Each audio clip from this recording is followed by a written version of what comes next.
स्वागत है आपका ज्योतिष वास्तु और उपाय के चैनल पे। इस वीडियो में हम बात करने वाले हैं साप्ताहिक राशिफल की। वृश्चिक राशि वालों के लिए ये सप्ताह कैसा व्यतीत होएगा। 6 नवंबर से लेकर 12 नवंबर तक की हम इसमें बात करेंगे। मेरा राशिफल चंद्रमा के गोचर और नक्षत्रों के आधार पर है, तो थोड़ा सा डिटेल में इसमें उपायों की चर्चा होगी, डिटेल में ही बात होगी तारीख के हिसाब से। तो शुरू करते हैं राशिफल। पूरा सप्ताह व्रत और त्योहारों से भरा हुआ है। दीपावली का महापर्व भी इसी समय आने वाला है। वृश्चिक राशि वालों के लिए अगर इस सप्ताह के 1 और 2 दिन, स्टार्टिंग के 2 दिनों को छोड़ दें, तो ये पूरा सप्ताह बहुत ही बढ़िया व्यतीत होएगा और कहीं से भी कोई नेगेटिविटी नहीं है। पूरे सप्ताह में आपको कुछ न कुछ लाभ होता ही रहेगा।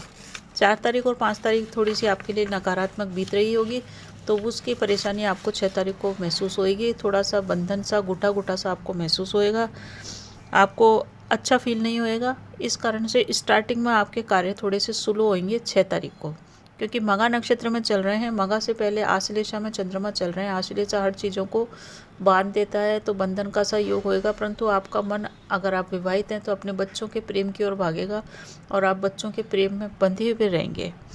कार्यों में धीरे धीरे जैसे जैसे 11-12 बजे का टाइम व्यतीत होएगा, आपका कार्यों में मन लगने लग जाएगा 6 तारीख को। इस समय आपको बहुत ही संभल के चलना है, क्योंकि आपके जीवन में जो तनाव और परेशानी है, उसके मन में थोड़ी सी बाधा है।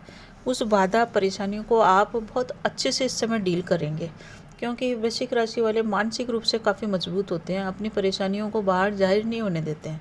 तो इसी टाइप से आप करेंगे, अपनी परेशानियों को बहुत बढ़िया तरीके से आप हैंडल करेंगे और उस परेशानी को आप लाभ में परिवर्तित करेंगे। फ़ायदा कहीं ना कहीं से आप ले लेंगे। हो सकता है आप व्यापार में अच्छा करें, हो सकता है आप अपने घर में ही प्रॉब्लम को अच्छे से सॉल्व कर लें, क्योंकि इस समय आपको सफलता भी मिल रही है और आपकी मन स्थिति बहुत ही बढ़िया रहेगी। बुद्धि आपकी काफ़ी तेज रहेगी, तो बढ़िया है आपके लिए दिन। इस दिन आप, क्योंकि मघा नक्षत्र में चल रहे हैं, तो भगवान शिव की आराधना अवश्य ही करें। भगवान शिव को दूध और जल अवश्य ही आप चढ़ाएं। साथ ही साथ शिवाय नमः मंत्र का जाप करें। अब हम बात करते हैं 7 तारीख की। तो 7 तारीख से आगे सारे दिन बढ़िया है। 7, 8, 9, 10, 11, 12 सभी दिन बढ़िया है। इस महीने, इस सप्ताह की सबसे बढ़िया राशि वृश्चिक राशि है, एक तरह से ये मान लीजिए आप, क्योंकि आपके चंद्रमा अच्छी जगह पे चल रहे हैं। कर्म क्षेत्र में चलेंगे, उसके बाद आय भाव में चलेंगे, तो दिन आपके लिए बढ़िया है। त्यौहार का ये टाइम आपके लिए बढ़िया बीतने वाला है। विजय श्री की आपको प्राप्ति होगी और आपकी मान सम्मान प्रतिष्ठा में भी वृद्धि होने वाली है। घर के अंदर जो आपकी बड़ी संतान है, उसको कोई ना कोई प्रमोशन होएगा। अगर वो बड़ी है तो धन लाभ भी उसको होगा, और अगर छोटी है तो अपने पढ़ाई में बहुत अच्छा प्रदर्शन वो करेगी और उसके व्यवहार से आप काफ़ी संतुष्ट रहेंगे। एक तरह से देखें तो बड़ी संतान की इस समय उन्नति होएगी और स्वयं आपके कैरियर के अंदर भी ग्रोथ होएगी। आपको सम्मान मिलेगा, प्रतिष्ठा मिलेगी, आपके कार्य की प्रशंसा होएगी। अगर आप गृहिणी हैं तो घर में आपकी महत्ता को समझा जाएगा, इम्पोर्टेंस को समझा जाएगा। और आप अगर वर्किंग है तो बॉस आपके कार्य की प्रशंसा करेगा। इस समय कोई बड़ी डील भी आपकी साइन हो सकती है। इस सप्ताह के अंदर एक तरह से देखें तो भविष्य की नींव इस समय पड़ेगी, जिसका फ़ायदा आपको, ये मान लीजिए, जनवरी फरवरी में होएगा। ऐसा कुछ काम आप स्टार्ट कर सकते हैं जिसका फ़ायदा आपको भविष्य में होएगा। पार्टनरशिप के अंदर व्यापार आपका अच्छा चलेगा, कोई प्रॉब्लम नहीं है। बस एक थोड़ी सी प्रॉब्लम है 7 तारीख के आसपास कि आपके माता पिता का स्वास्थ्य की आपको चिंता रहेगी। हालांकि माता से आपको लाभ प्राप्त होएगा, परंतु फिर भी आपको हो सकता है उनको दिखाने के लिए हॉस्पिटल जाना पड़े, तो इस चीज़ का आप ध्यान रखें। इस सप्ताह परिवार में खुशखबरियाँ आएगी, गेट टुगेदर होएगा और आपको अच्छा इस समय महसूस होने वाला है। घर के कामों का दबाव आपके ऊपर काफ़ी रहेगा, साथ ही साथ आपको अपने व्यापार का, बिजनेस का और आपके काम का भी बोझ रहेगा। तो आपको सबसे बढ़िया सलाह इसी समय ये दी जाती है कि काम का बोझ जो आपके ऊपर चल रहा है, इसमें आप अपने व्यावसायिक कार्यों को, बिजनेस से संबंधित कार्यों को अनदेखा न करें। आप अगर अनदेखा कर सकते हैं तो घर के कार्यों को छोड़ के बाहर के कार्य करें, ताकि आपके व्यापार में ये जो फेस्टिवल सीजन है, इसके कारण आपके कोई ग्रोथ कम न हो। तो अपने ग्रोथ को बनाए रखने के लिए व्यावसायिक या बिजनेस, व्यापारिक कार्यों को आप पहले प्राथमिकता दें, आपके लिए बढ़िया रहेगा। इस समय अगर देखा जाए तो 7 तारीख को पूर्व फाल्गुनी नक्षत्र में चलेंगे चंद्रमा। तो पूर्व फाल्गुनी नक्षत्र में चलेंगे तो आपको कार्यों में मन लगाएंगे। शुक्र के नक्षत्र में चल रहे हैं, चंद्रमा अच्छा है। 7 तारीख का दिन कार्यों का दबाव आपका रहेगा, परंतु आपको प्रसन्नता कार्यों के संपन्न होने के बाद इतनी बढ़िया होगी और व्यापार में भी उन्नति होगी, तो आपका दिन बढ़िया है। विशेष करके दोपहर के 12 बजे के बाद आपका दिन 7 तारीख को बहुत बढ़िया। 8 तारीख को भी बहुत ही बढ़िया दिन है। आप काफ़ी बुद्धिमान रहेंगे, बुद्धि आपकी तेज रहेगी और आप अपने व्यापार व्यवसाय में उन्नति करेंगे। अच्छा तालमेल बैठा के आप चलने वाले हैं और कुछ न कुछ गेन मिलेगा। सभी चीज़ों को, परिस्थितियों को, सिचुएशंस को आप अच्छे से हैंडल कर लेंगे।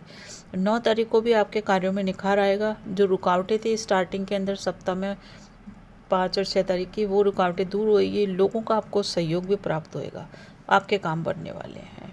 आपका प्रभाव, आपका व्यक्तित्व इस समय 9 तारीख को ऐसा रहेगा कि एक तरह से ये मान लीजिए कि आप लोगों से अपनी बात मनवा जाएंगे। लोगों को, अगर आपका कोई व्यापार है, कोई सामान बेचने का काम है, तो ये मान के चलिए लोग आपके प्रभाव में आ जाएंगे और आपसे सामान खरीद सकते हैं, आपकी सेल बढ़ सकती है। अगर आप ऑफिस में हैं तो ऑफिस में आपके प्रपोजल को और आपकी राय को बड़ा महत्व दिया जाएगा और उसको माना भी जाएगा। तो दूसरों से काम करवाना है, चाहे परिवार में कराना है, व्यापार में कराना है, शॉप पे कराना है, तो इस दिन का आप 9 तारीख का विशेष करके ध्यान रखें, इसका आप लाभ उठाएँ। 10 नवंबर को धनतेरस का दिन भी है। धनतेरस का मतलब माँ लक्ष्मी को बुलाने का दिन। आप अवश्य ही इस दिन एक खास उपाय अवश्य ही करें। धन को 13 गुना करने के लिए इस दिन दोपहर में टाइम बिल्कुल आप नोट करके चलिए, क्योंकि टाइम बहुत ही महत्वपूर्ण है। जब शुक्र की ओरा रहेगी 12:40 के बाद, 12:40 से लेके 1:15 के मध्य के अंदर आप लक्ष्मी से संबंधित कोई वस्तु खरीद के लेके आए। सोना चांदी जरूरी नहीं है, सोना चांदी ही खरीदें। आप श्रीयंत्र खरीद सकते हैं, गोमती चक्र खरीद सकते हैं, शंख खरीद सकते हैं। और आपको मेरी ये सलाह है कि आप नमक इस समय अवश्य ही खरीद के लाएं और उस नमक को स्थापित करें अपने पूजा स्थान पे, और दीपावली के बाद उसी नमक को आप पूरे साल भर खाएं। इतना नमक 800-900 ग्राम ले आइए, उसको अपने बाकी नमक के अंदर मिलाते हुए पूरे साल भर उसी नमक का सेवन करें। आपको धन की कमी पूरे साल नहीं होगी। तो धनतेरस को ये उपाय करें। टाइम के हिसाब से चलिएगा, टाइम जो बताया है दोपहर का, उसी समय इस चीज़ को आपको करना है। माँ लक्ष्मी की आराधना का दिन है। श्री सूक्त का पाठ इस समय आप अवश्य ही करें। श्री सूक्त का पाठ शाम को करें और 16 आवृत्तियाँ श्री सूक्त के देते हैं 9 तारीख को, तो आपके कार्यों में उन्नति नहीं हो, ऐसा हो ही नहीं सकता। तो अवश्य करें, लाभ उठाएं इस चीज़ का। लाभ भाव में आपके चंद्रमा चल रहे हैं, तो आपको लाभ इस समय होने वाला है। अगर आप व्यापारी, व्यवसायी, बिजनेसमैन हैं तो आपका व्यापार काफ़ी बढ़ेगा। तो इसीलिए कहा जा रहा है कि इस सप्ताह की सबसे बढ़िया राशि वृश्चिक राशि है। 10 तारीख को आपको देखा जाए तो 10 तारीख को भी लाभ की प्राप्ति हो रही है। माँ से भी प्रेम मिल रहा है और माँ से लाभ भी आपको प्राप्त हो रहा है। भूमि और भवन, वाहन का आपको सुख मिल रहा है। घर में सुख सुविधाएं आपको एहसास होएगा। ज़रूरी नहीं आप खरीद के लाएं। घर का वातावरण इस टाइप का होगा कि आपको सुख की अनुभूति होने वाली है। तो अच्छा है ये भी दिन आपके लिए। 11 तारीख को शनिवार है। शनिवार के दिन खर्चा आपका अधिक हो सकता है। खर्चों पे आप कंट्रोल करके चलें, तालमेल बना के चलें। परिवार की डिमांड के कारण आप खर्चा कर सकते हैं, तो वहाँ आपको थोड़ा सा बचना है। इस समय आप जितना हो सके दुर्गा सप्तशती के अर्गला सूत्र का पाठ आप करेंगे तो आपको इस समय खर्चों से आपके ऊपर कंट्रोल रहेगा। 12 तारीख को दीपावली का महापर्व है।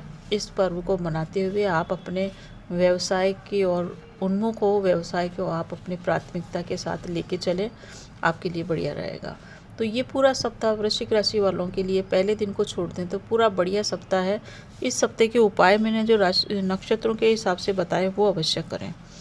बाकी अगर एक खास उपाय है जिसकी मैं चर्चा करना चाह रही हूँ, क्योंकि आज ही मैं ये वीडियो डाल रही हूँ 4 तारीख को, तो ये काम आप 5 तारीख को कर सकते हैं। 5 तारीख का ये उपाय है जो मैं आपको बता रही हूँ।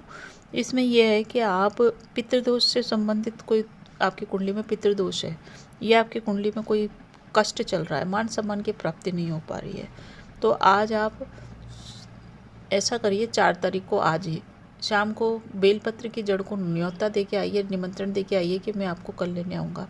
और 5 तारीख को आप सुबह 10:30 से पहले बेलपत्र की जड़ को पूजा करके विधि विधान से आप घर पे लेके आए। इससे आपका सूर्य भी मजबूत होएगा, मान सम्मान भी बढ़ेगा, साथ ही साथ नौकरी भी आपकी लग सकती है। तो धन प्राप्ति का ये अचूक उपाय है। इसे 4 नवंबर की शाम को निमंत्रण देके 5 नवंबर के 10:30 से पहले आप लेके आएंगे तो आपके कई कार्य बनेंगे। तो ये था वृश्चिक राशि वालों का दैनिक राशि। तो प्रिय दर्शकों, अगर आप चैनल पर नए हैं तो प्लीज़ चैनल को सब्सक्राइब कीजिए, हमारे एफर्ट को सम्मान करते हुए, और सपोर्ट कीजिए प्लीज़। और अगर आप पुराने दर्शक हैं तो कमेंट में जय माँ लक्ष्मी अवश्य ही लिख के जाए। आपके जीवन में आयु, आरोग्य, ऐश्वर्य की वृद्धि होती रहे, इसी शुभकामना के साथ नमस्कार।